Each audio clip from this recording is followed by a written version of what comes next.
આજ રોજ ગાંધીનગરમાં વકફ બિલને લઈને જે ચર્ચા વિચારણા થઈ એમાં શું કહેવાનું અને ત્યાં દાહોદથી કેટલા લોકો હતા ત્યાં આજ રોજ ગાંધીનગર કમલમ ખાતે વકફ અમેન્ડમેન્ટ બિલને લઈને એક મિટિંગનું આયોજન કર્યું હતું. Gandhinagar Waqf board chairman doctor Mohsinbhai Lokhandwala and લઘુમતી મોરચાના પ્રમુખ શ્રી મોહસિનભાઈ લોખંડવાલા અને બીજું આખી એમની ટીમ, હજ કમિટીના ચેરમેન ઇકબાલભાઈ સૈયદ પણ ત્યાં હાજર હતા. અને ખાસ તો એ હતું કે જે સંગઠનના લોકો છે એમનું માઇન્ડ વોશ કરવું જરૂરી હતું, કેમ કે જે બિલને લઈને જે માર્કેટમાં જે ફેલાઈ રહ્યું છે, જે રાજકીય પક્ષો, વિરોધ પક્ષો જે રીતના માર્કેટમાં અફવાઓ ફેલાવે છે કે તમારી મસ્જિદે છીન લેંગે, મદરસે છીન લેંગે, કબ્રસ્તાન, એવું કશું નથી. આ બિલનો મકસદ એ છે કે જે છે એને રેગ્યુલરાઇઝ કરવું, કેમ કે જે મનમાની ચાલે છે લોકોની, મુતવલી હોય કે ટ્રસ્ટી હોય કે જે બી લોકો જે કબજા કરીને જે ખોટી ખોટી રીતે એનો મનમાની કરે છે એના ઉપર થોડો એ આવશે રોક, અને એના જે બેનિફિટ હશે એ મુસ્લિમ કોમના ગરીબ લોકોને જ મળવાના છે. અને બીજી એક મને એવી હતી કે કલેક્ટર સાહેબની ઇન્વોલ્વમેન્ટને એ બધા મને ક્વેશ્ચન અમુક લોકોએ કર્યા હતા મુસ્લિમ સમાજ તરફથી. તો હું એટલું જ કહીશ કે 2025 પછી જે પણ વકફમાં મિલકત આવશે એના અંદર કલેક્ટર ઇન્વોલ્વમેન્ટ થશે. એના પહેલાં જે પણ હતું એ જે એઝ ઇટ ઇઝ જ ચાલે છે. પણ હા, એની જે બી ઇન્ક્વાયરીને એ થશે કે જે રીતે કોણ સંભાળે છે, કેવી રીતે સંભાળે છે, શું કરે છે એને. કેમ કે આજે હું તમને એક એક્ઝામ્પલ આપું કે આશરે 8,82,000 જેવી અમારી પ્રોપર્ટીઝ છે વકફની, અને એનું જો આપણે યરલી એ ગણીએ મિનિમમ થઈને બી તો 12,46 કરોડની ઉપર જાય છે, આઈ થિંક, મે બી સો.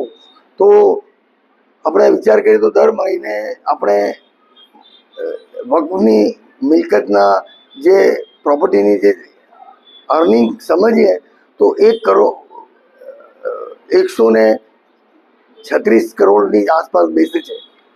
તો એ પૈસો આપણે કેટલો યુઝફુલ થઈ શકે જો એ આ બધી વસ્તુઓ જો ટ્રેક પર આવી જશે. એટલે દરેક મુસલમાનોને હું અપીલ કરું છું કે વકફ બોર્ડને તમે અમુક રાજકીય સંગઠનની વાતોમાં આવીને નહીં, તમે પોતે વિચારો. કેમ કે આ વકફ બિલ જે આવ્યો છે એ ખાલી વકફની મિલકતોનો સર્વે છે સમજો, અને એને રિયલીમાં હાઇલાઇટ કરવાનો છે. કેમ કે આના અગાઉ જે કરોડોની મિલકતો લોકોએ વેડફી નાખી, ધૂળના ભાવે વેચી દીધી, જે તે રાજકીય પક્ષ 75 વર્ષ રાજ કર્યો, અને વકફ મિલકતોનો જે દુરુપયોગ થયો છે એ દુરુપયોગને અટકાવવા માટે આ છે, અને એ મુસલમાનોને સમજવાની જરૂર છે. એટલા માટે આજે ગાંધીનગરમાં આ મિટિંગનું આયોજન કરવામાં આવ્યું હતું. અને જે હોદ્દેદાર છે પાર્ટીના, એ લોકોને માઇન્ડમાં સમજાવવામાં આવ્યો, પેમ્પલેટ આપવામાં આવી છે અને બુકલેટ આપવામાં આવી છે કે જે મુસ્લિમ સમાજના લોકો છે, જાગૃત, જાણકાર અને ભણેલા પડેલા, કે એમને સમજાવી શકે અને લોકોનો માઇન્ડ વોશ કરે કે કોઈ બી રાજકીય પક્ષ બીજી અપક્ષની વાતોમાં ના આવે. કેમ કે એમનો મકસદ ખાલી વોટ બેંક છે, બીજું કંઈ નથી. આજે અમારી સામે મોટામાં મોટું એક્ઝામ્પલ છે સચ્ચર કમિટી.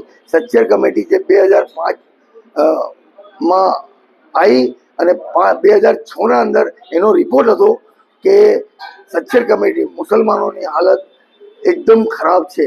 એ સચ્ચર કમિટીએ કીધું. એ બનાવવાવાળી કોંગ્રેસ પાર્ટી હતી, અને કોંગ્રેસ પાર્ટીના અંડરમાં જે શોષણ થયું છે એ સચ્ચર કમિટીએ હાઇલાઇટ કર્યું છે.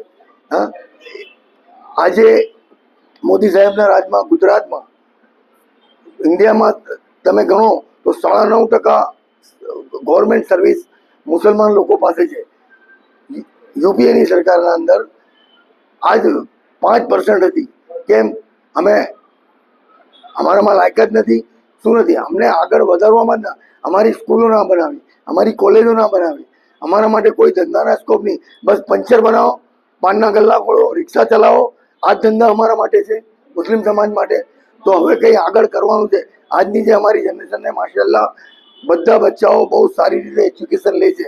એક મામૂલી ગરીબથી ગરીબ માણસ ઇંગ્લિશ મીડિયમમાં એના છોકરાને ભણાવે છે, તો ભણ્યા પછી એ છોકરાને અમે શું આપીશું? એ રીતનું મોદી સાહેબનું પ્લાન છે, સારું છે. આ સમજવાની જરૂર છે, ખોટી અફવાઓમાં અને એમાં આવવાની જરૂર નથી, અને આ બિલનું સમર્થન કરવું જોઈએ. આ મારું મંતવ્ય છે. Thank you. અને મારું નામ ડૉક્ટર સૈયદ નિઝામુદ્દીન કાઝી, દાહોદ જિલ્લા ભારતીય જનતા પાર્ટી મહામંત્રી. અને મારી સાથે આ કાર્યક્રમના અંદર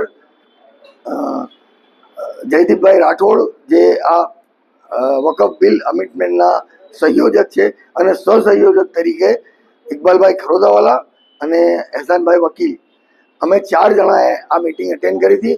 અને ખૂબ સરસ વક્તવ્ય હતો. રાષ્ટ્રીય પ્રવક્તા જે આવ્યા હતા, સંયોજક જે આવ્યા હતા વકફ અમેન્ડમેન્ટ બિલમાં, ડૉક્ટર રાધા મોહન અગ્રવાલ, જેઓ મેમ્બર ઓફ પાર્લામેન્ટ છે, એઓને એટલી સારી રીતે અમને સમજાયા છે બધાને, ગુજરાતના હોદ્દેદારોને, બીજેપીના, કે કોઈ એક્સક્યુઝ કે સવાલ છે જ નથી.